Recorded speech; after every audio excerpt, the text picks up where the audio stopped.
Welcome, ladies and gentlemen, to my new video where we are going to be doing our fourth installment of the Forbidden supports. We're going to be playing Lethality, Varus, bottom lane support. I think this is a very strong pick that works really well in this current meta because a lot of the games are just kind of decided on one or two items, and this is really where Lethality Varus spikes, and you're able to consistently proc your support item and you have access to a very large amount of gold.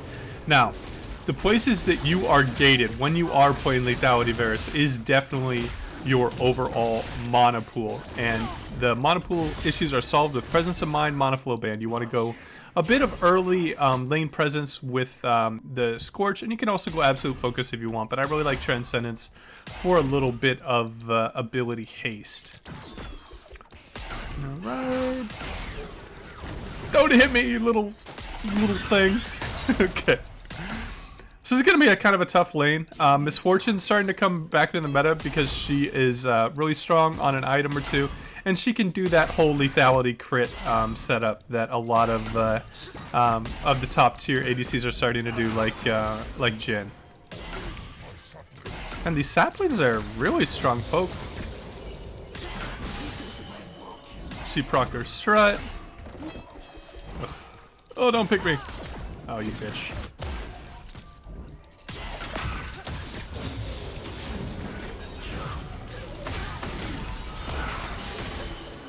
Nice. We got a pretty decent amount of poke there on the Maokai. Alright.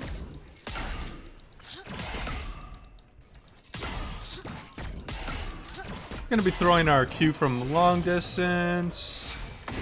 Just gonna try and like step out of their Fog of War and then step back into it. Nice. So our Vayne is doing well into Singe. That is definitely a matchup that can go topsy-turvy really quickly. Gonna look for an auto here on this Misfortune just because I want to proc my Presence of Mind. She is not letting me have it though. Ooh, okay.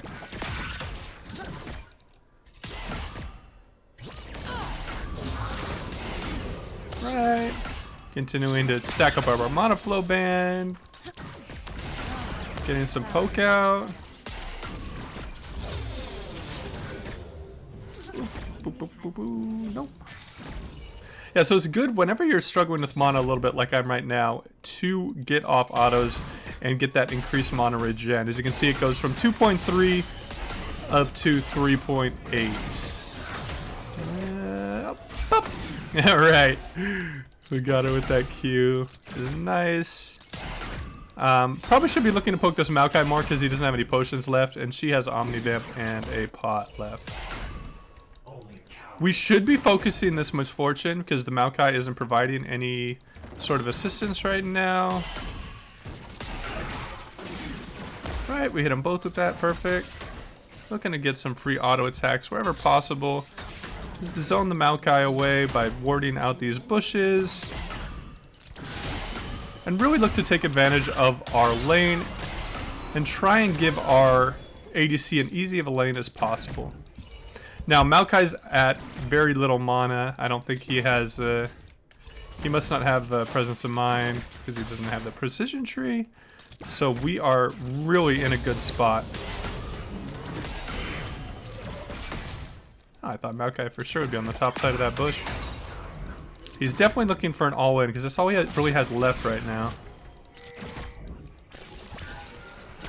Nice.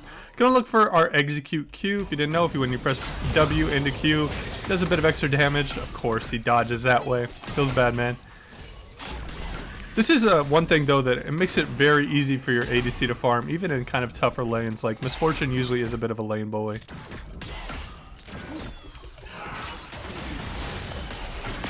Oof. Oof.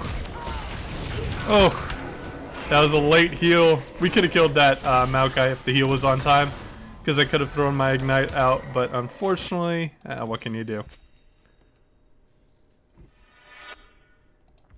He should have healed pretty much as soon as he saw the animation, but I'm playing on my for fun account, so it's a little bit lower elo, and it's not really going to have that respawn timing. Me taking that Q with Dark Harvest proc was actually terrible too against that Misfortune. So this will be a good video because we can kind of show off how well you can do after maybe struggling a little bit in the early game. I do what I So this guy's probably going to be going Leandries, so we're going to be able to poke him out quite easily. And since we didn't use our flash there, we should be in a rather good spot. Nice, we get 110 through the minions.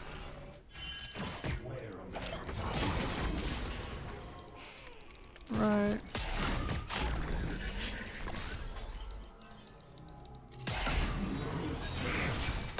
Nope. I like this skin a bit because the arrows look so skinny. God, I wish this ADC would do a little bit of trade back, not just give over free autos to the Misfortune. Ugh. Ugh. Okay. Okay. Shake it up.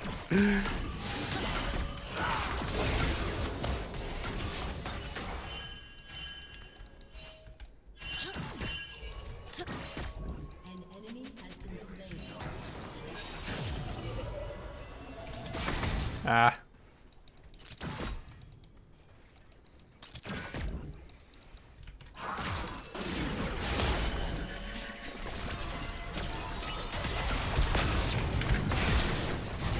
Nice. I'm just able to provide a lot of damage. Oops. Ugh. Ugh. Oh, if I'd hit either of those spells, he dies. Okay. We do a good play into a rough play.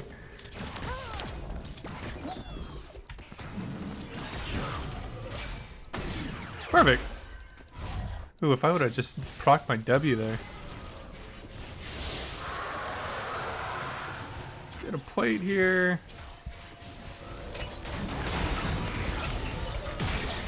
Oh, and we snipe him. Let's go, baby. All right, we're gonna have access to a lot of gold here, which is very nice. Unfortunately, we weren't able to give over this kill on Misfortune because Kai'Sa wasn't really anywhere near, and that second one, I mean, Kai'Sa wasn't anywhere near. But usually, you want to give over your kills when you can to your ADC. Because your builds are so cheap when you're going Lethality Varus, you should be just fine with assists and proccing your support item consistently. Shut down. Okay, so this Kayn is probably going to be a little bit strong, but I don't see too much threat coming out of anyone else. Okay, so this guy isn't going an AP build. He's just going straight into Bombing Cinder. That is a bit strange. So, the power behind getting early lethality and an early Dirk is pretty good. I wanted to look to bait that.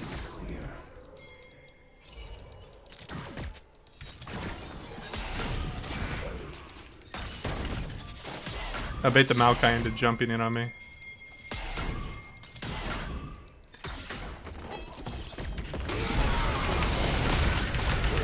Ooh. Damn, he blocked my my R. I was looking to hit that on Misfortune.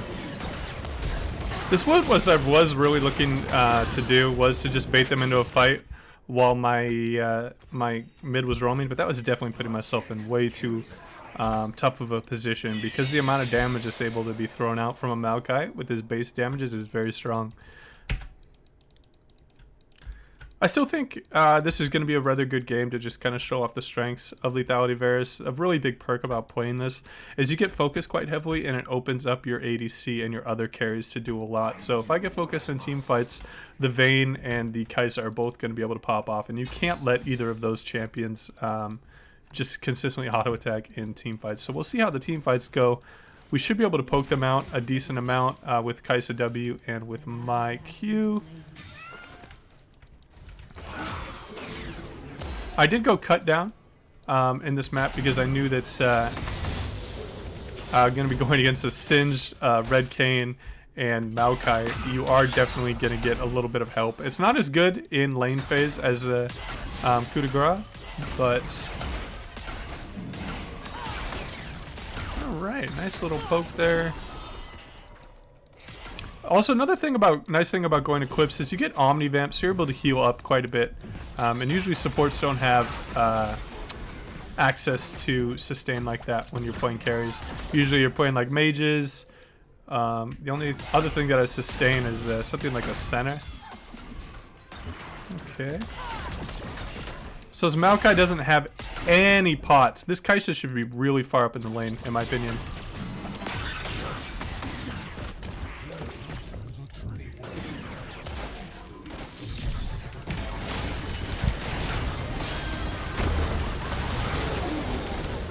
And again, just looking to focus down the enemy ADC and just get him in a very good spot to allow my ADC to just free farm, get a lot of free gold where he is really interrupted, and take the enemy ADC out. I probably could have left that kill for my ADC, but I just didn't know what Summoner's Misfortune had left and if she could get away. And so whenever you can, always trade for the enemy ADC, because the more you can stop them from farming, the better. And this is where you have access to a lot of gold as a support, is just the gold you can get out of skirmishing. The enemy laner, he'll probably get a bit of solo farm, maybe even a plate. And I have a finished Eclipse before even my mid laner has a finished item. So your timings aren't really too bad for playing a carry.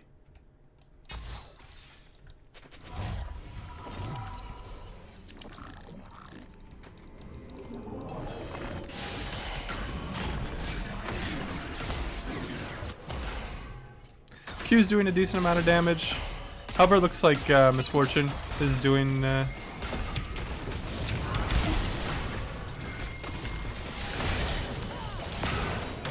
Nice. And my Eclipse Shield baited the Misfortune in. So again, we're looking to trade whenever possible when playing this pick. Hopefully there isn't any Maokai saplings. Nice.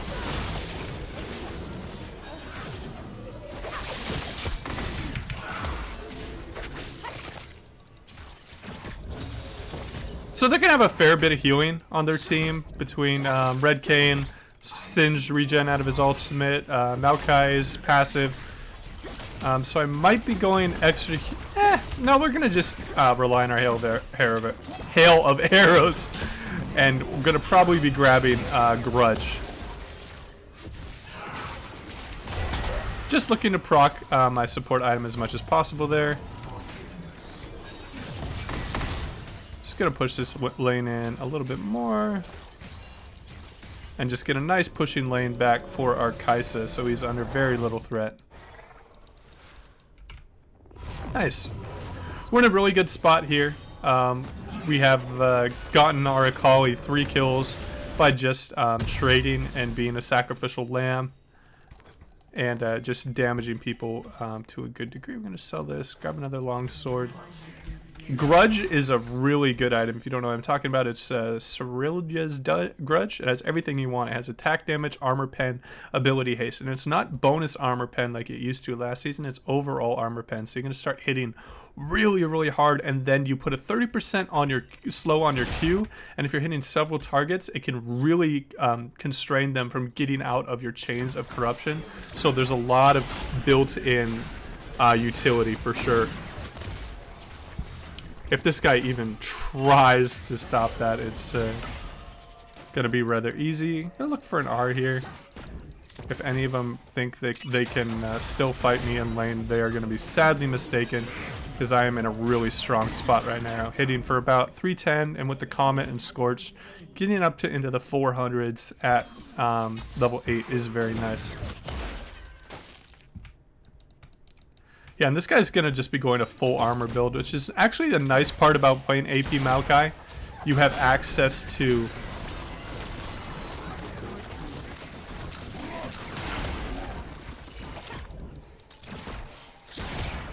Ooh. Gonna look to help with this dragon fight.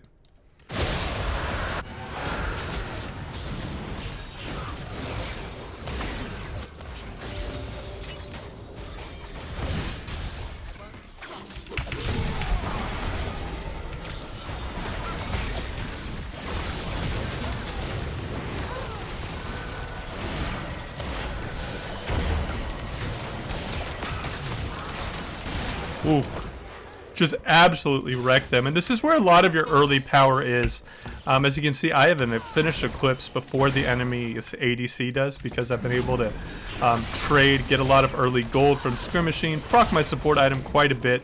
This provided me a lot of gold and have access to plates. So this is why I think this is a really good pick in this snowball meta. You're able to provide a lot for your team. Even though it might be seen as a bit of a troll pick, I think that this is a really underrated pick that has a lot of utility in things like Misfortune, or in this current meta with a lot of Misfortunes and a lot of Jins, a really quick meta. Looks like the King is getting a little upset.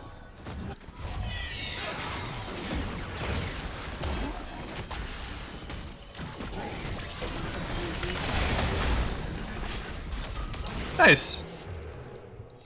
And again, this guy's just really disrespecting my overall ability to do damage as a support. Baiting him into that is just a really simple play, because you know he's going to overextend to try and kill me. You're surprisingly tanky when you're playing this support Varus, because of the shield and Omni Vamp and your ability to just get a decent amount of healing rather quickly. You know what? Let's skip this longsword. Even though I've been building a lot, we're going to go into... I don't feel like I'm under enough threat where I need to go Swifties. I'm going to grab the extra ability haste and really get my ultimate down quite a bit, because when you start getting into late game, your whole play just revolves around you getting these very strong ults. As you can see, I didn't roam too much, but I did a little bit, and I'm able to get 10 KP, which is very good way to snowball right now. Get a decent Q there, looking for an ult. This is pretty much, if we wipe them here, it's probably going to be an FF. Ooh, he flashed that.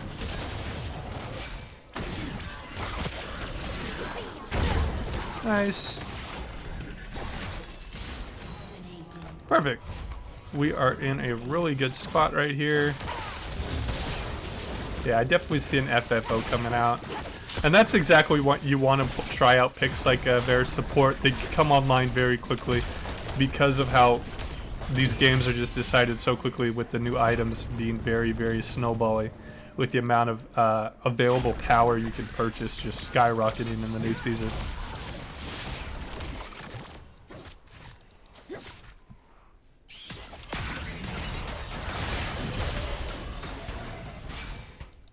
Nope. And your mana pool gets pretty decent, 900 with Presence of Mind. I don't think there's been any point of this game where I've been really mana starved and unable to throw out my full combo. So just always make sure you're running Presence of Mind or mana full band, or else you will be gated quite heavily. Still hitting him for around 300, which isn't bad considering he has steel caps, bramble vest, and an extra cloth armor coming out.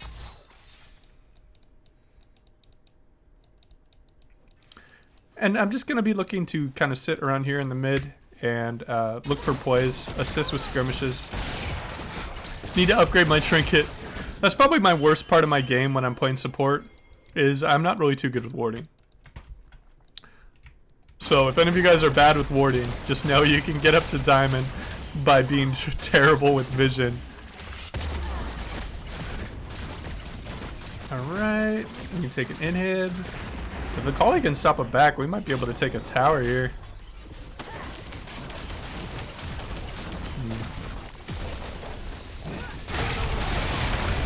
Just looking to burst her out. I was just waiting for the LeBlanc to W in, and I knew we were going to be able to burst them out. Alright.